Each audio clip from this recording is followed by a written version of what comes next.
Hi guys, it's QuartermaineGames here.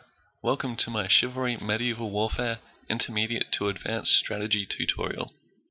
This will be a 4-part series. Each part will focus on particular roles for each class. In this tutorial, I will explain what you should be doing as a knight. I assume that you already understand the basics of combat, are already familiar with the maps, and know what the objectives are. I'd say that you are an intermediate level once you unlock all the weapons for all the classes. That includes the archer. By watching this tutorial, you should begin to understand where you should be as a knight, which will lead to more and better fights for you. To follow this tutorial, you'll need your primary and secondary to be a one-handed weapon, preferably the warhammer and falchion. It doesn't matter what weapon it is, just make sure you're using the tower shield with it. This tutorial will not be explaining mechanics such as swing dragging. If you want that, click here. The knight only has eyes for the objective. He only kills and sees those that get in between him and his objective. Playing the objective is the most important thing you can do in this game.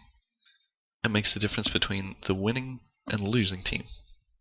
Often, the winning team is the team that is playing the objective. Games where both teams are playing the objective are the most fun to play. As a knight, you should be constantly pushing toward or defending the objective. Ignore everything else. The knight only focuses on the objective. He kills all enemies found at his objective. The combat line is an imaginary line where at least 2 opposing players meet to fight for the objective.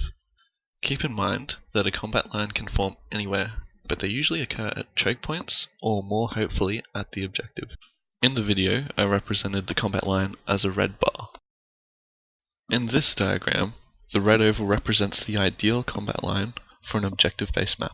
The brown rectangle represents the objective, and the green arrow indicates the direction that the attacking team should be moving toward. In most objective maps, the defenders will spawn behind or near the objective.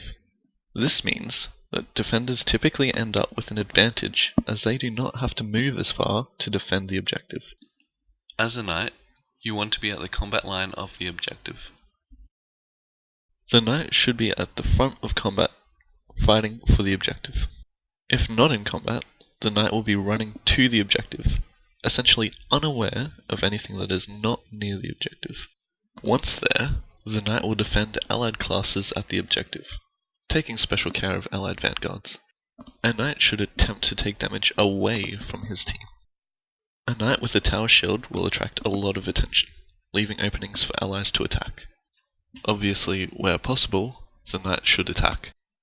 Once you make it to the combat line, you should target enemy knights, especially those using two-handed weapons.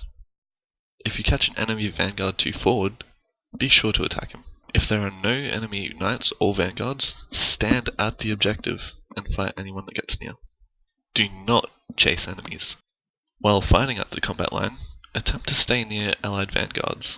Simply by being present at the fight, you will allow friendly vanguards to attack. The knight is the only class with access to the tower shield. Yes, the tower shield slows you down. Yes, the tower shield is hard to see over. And yes, it will take some time to master. However, once mastered, a tower shield knight will frustrate enemy formations and allow allies to attack freely.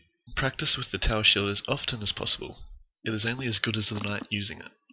Keep in mind that you are especially vulnerable to overhead strikes.